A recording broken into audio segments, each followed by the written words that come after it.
Assalamualaikum teman-teman. Halo guys, kembali lagi bersama kami Dua Combo. Saya Muhammad Fauzan Firdaus dengan NPM 2340401074 beserta rekan saya ada. Saya Ana Nova Anjani dengan NPM 2340401069. Nah, kali ini kita akan bincang-bincang santai atau ada podcast nih guys. Nah, untuk memenuhi tugas akhir kami yaitu agama Islam. Kira-kira siapa ya narasumbernya? Nah, stay tune ya guys. Nah, sekarang kita bersama narasumber ada Bang Salam. Bang Salam, apa kabar? Alhamdulillah baik. Nah, kali ini kita membahas tema tentang perceraian, di mana perceraian ini lagi booming-boomingnya atau lagi viral-viralnya di dunia maya. Nah, tanpa lama-lama, marilah kita masuk ke pertanyaan pertama. Bagaimana sih prosedur talak yang benar? Apakah dengan mengucapkan saya menalak kamu atau ada yang lainnya? Oke, baik. Kalau bicara perceraiannya ataupun talak, tentu ada nih tahap-tahapnya. Tak langsung selesai talaknya. Yang pertama itu yang perlu disadari kalau ketika proses talak itu yang niat dan kesungguhan.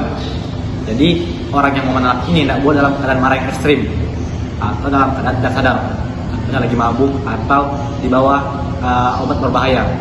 Jadi memang betul-betul secara sadar dalam kondisi yang momen itu.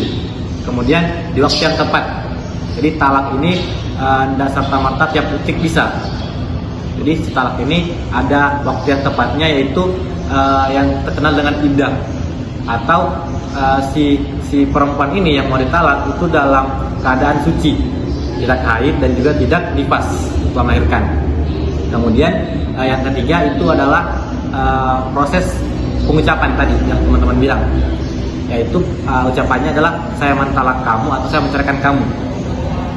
Boleh secara lisan ataupun tulisan, cuman tetap dalam kondisi yang sadar gitu. Kemudian yang selanjutnya itu adalah dalam proses talak itu dia boleh ada saksi, contoh pihak keluarga atau pihak teman. Itu untuk apa? Untuk menghindari perselisihan. Nah, kemudian yang terakhir itu baru proses talak yang sesungguhnya, yaitu talak 3. Nanti itu kita akan kupas nih itu proses talak. Nanti akan kita bahas nih, dalami lagi tentang apa itu masa iddah, apa itu talak 3. Mungkin itu untuk pembuka. Ya jadi langsung kan? Ya. Ya jadi gimana Bang? Kalau misalnya ketika laki-lakinya ini mentalak perempuan dalam keadaan marah, kan perempuan sudah duluan sakit hati nih. Jadi pasti langsung kayak aku sudah talak nih kayak gitu. Nah, Gimana? oke. Jadi ketika sudah ada sakit hati, itu ada namanya proses iddah. Nah, Bang, masa iddah itu apa dan apa tujuannya? Nah, iddah itu adalah periode tertentu untuk menyelesaikan suatu talak tadi. Jadi dia tidak serta-merta langsung selesai talak. Jadi si iddah ini dia kalau untuk si perempuan itu jangka waktu 3 bulan atau 3 kali menstruasi. Itu kalau untuk itu yang kalau lagi mau cerai. Kemudian kalau talak untuk si istri ini meninggal suaminya itu dalam jangka waktu 4 bulan 10 hari. Nah, kalau untuk tujuannya tadi itu untuk merenungi dulu nih, meredamkan emosi, meredamkan sakit hatian, mencari solusi untuk apa? Merekonsiliasi ataupun bisa menyatukan kembali. Jadi tidak serta-merta langsung talak selesai bubar, enggak. Cuman ada tahap penengah dulu nih, jenjang waktu untuk bisa merenungi, bisa muhasabah diri, apa yang menjadi masalah nih, apakah aku harus bisa dengan dia, apakah harus selesai, enggak dong. Jadi ada tahapnya dulu untuk bagaimana memikirkan jeda waktu untuk bisa kembali. Kemudian tujuan yang kedua itu untuk menentukan nasab seorang anak. Makanya perlunya itu menunggu 3 kali menstruasi. Jangan sampai ketika dalam kondisi hamil atau bagaimana si anak ini kehilangan bapak tanpa nasab. Makanya perlu jeda dulu untuk menentukan siapa nih yang menjadi ayahnya ataupun secara sanad keluarganya. Dan juga itu jeda itu tadi itu bertujuan untuk menjaga kehormatan seorang perempuan. Jangan sampai si lelaki nih langsung minta cerai, si perempuan seakan-akan dibuang langsung tuh nah. Langsung ditinggalkan tuh nah. Jadi ada proses untuk memikirkan ulang, ada proses untuk perbaikan. Jadi tujuan-tujuan tadi itu menjadi jangka waktu yang dianjurkan untuk menyelesaikan permasalahan hubungan. Gitu. Nah, kan Bang, perempuan tuh ada masa idah. Nah, terus jika perempuan itu dalam masa idah, apa aja sih larangan-larangan pas lagi masa idah itu? Oke, kalau untuk larangan bagi si perempuan, tentu yang pertama ketika masa idah tak boleh menikah lagi. Nah, tunggu itu selesai dan ada waktu setelah itu baru boleh menikah lagi. Kemudian yang kedua, dalam masa idah perempuan itu tidak boleh berhubungan intim dengan suaminya. Jadi ketika proses masa idah tidak boleh nih seorang suami istri berhubungan intim dulu. Tunggu selesai masalah ataupun berakhirnya seorang hubungan tadi baru punya kebebasan. Entah dia tujuka baru boleh atau dia pisah kan memang tutup pisah.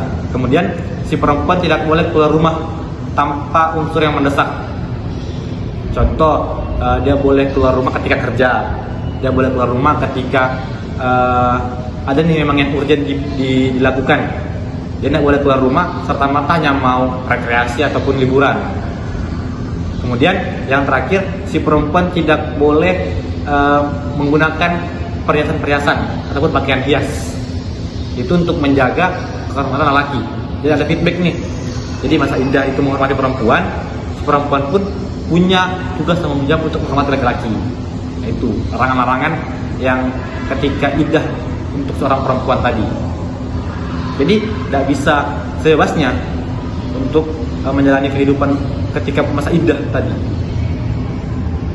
Kan Bang, kita sudah bahas nih soal masa idah dan sebagainya.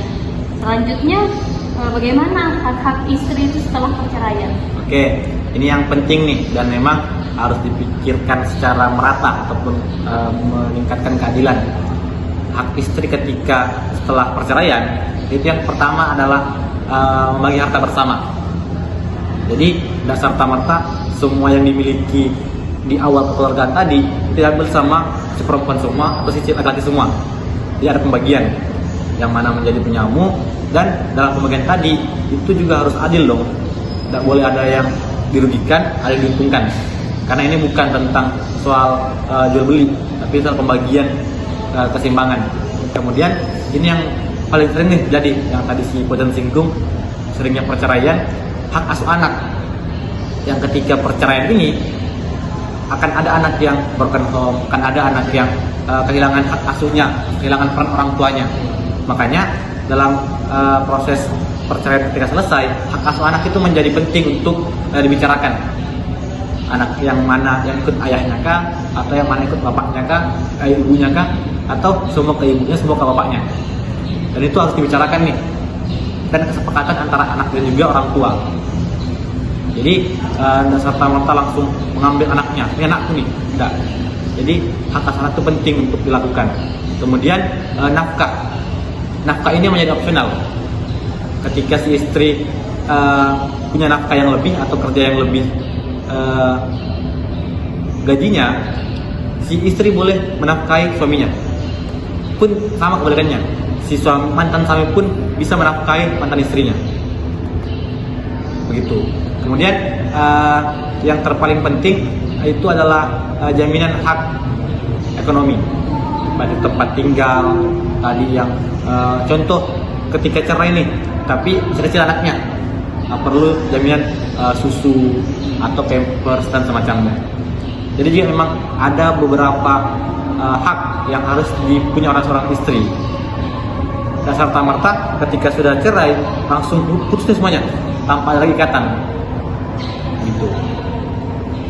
Lanjut ke pertanyaan terakhir, Bang, apakah seorang suami itu boleh merujuk istrinya tanpa sepengetahuan istrinya?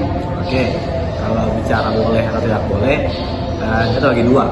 Yang pertama talak tajdi, talak satu dan talak dua. Kalau bicara boleh, cuman bicara etika dan keharmonisan dia kurang efektif. Jadi kalau merujuk kembali itu perlu komunikasi lagi kepada istrinya. Agar apa nih dia komunikasi?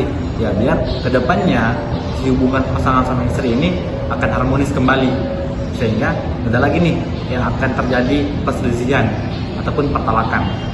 Nah kalau talak yang kedua, talak bain, itu talak 3, yang dimana ketika sudah talak 3 tidak ada lagi nih rujuk merujuk. Pun kalau dia mau merujuk itu dia harus akad lagi atau melakukan kesepakatan kedua belah pihak tadi. Jadi pentingnya komunikasi ketika ingin merujuk kembali, tidak boleh tanpa sepengetahuan. Ya bayangin aja, kau nih contoh, ini suami istri talak nih, terus tiba-tiba dia kembali tanpa ngomong, gimana rasanya? Ya heran dong, kaget kan, apa nih? Makanya si yang mentalak tadi perlu komunikasi, perlu rujuk, bicara etika, agar selanjutnya, nextnya hubungan dua tadi ini itu menjadi sejahtera kembali, mendapatkan lagi nih euforia hubungan suami istri. Tidak ada dalam tahap yang kebingungan, kok tiba-tiba kemarin marah-marah, kok sekarang baik-baik lagi nih, ada apa nih? Nah mungkin itu. Jadi adanya etika yang dikedepankan untuk dalam tahap talak. Nah Bang, apakah ada konsekuensi yang didapatkan antara itu suami ataupun istrinya apabila dalam masa idahnya itu seorang istrinya, perempuannya ini atau istrinya luluh dan melakukan hubungan intim? Oke, jadi sebelum kan tadi perlunya komunikasi. Jadi ya tidak mungkin dong seorang suami istri tiba-tiba melakukan hubungan intim, ya kan, agak kacau kan. Makanya perlu komunikasi, dibicarakan baik-baik nih, apa kita akan rujuk atau bagaimana. Nah kalau perlu kita rujuk, ya sah-sah dong, berarti sudah kembali ke dalam tahap normalnya hubungan suami istri. Cuman ketika masih dalam tahap iddah itu, tanpa ada komunikasi, tanpa ada etika untuk bicara, ya akan kebingungan nih, apa nih. Nah mungkin begitu. Makanya ketika ada permasalahan, pentingnya komunikasi. Bicara nih, apa yang masalahmu, kenapa kita bisa talak, apa yang kau tidak suka sama aku, apa yang kau benci dari aku, bicarakan, diperbaiki, sehingga talak-talak selanjutnya tidak muncul lagi. Nah, berakhir sudah bincang-bincang santai kita pada episode kali ini. Semoga apa yang disampaikan oleh narasumber dapat memberikan manfaat pada teman-teman yang menonton. Mungkin ada sedikit closing statement dari Bang Salam. Oke, baik. Yang pertama, terima kasih kepada Fauzan dan juga Nova telah menyempatkan saya untuk memberikan sedikit banyak pengetahuan yang saya punya. Kemudian atau untuk penonton semuanya, kalau apa yang disampaikan tadi bukanlah kebenaran mutlak, karena yang pertama saya belum menikah dan yang kedua saya juga belum pernah cerai. Jadi saya cuma memberikan apa yang saya tahu, yang semoga bisa memberikan sedikit gambaran umum yang nantinya ketika teman-teman ingin mencari tahu lagi lebih dalam, banyak sekali tuh referensi ataupun orang ataupun tokoh yang bisa didengarkan. Mungkin itu. Dan mohon maaf ketika ada salah pengucapan, salah pengetahuan ataupun salah tindakan. Nah, cukup sekian dari bincang-bincang santai kita pada episode kali ini. Kami dari kelompok 3 mohon maaf jika ada salah kata. Assalamualaikum warahmatullahi wabarakatuh. Jangan lupa Like, comment, and subscribe. Bye.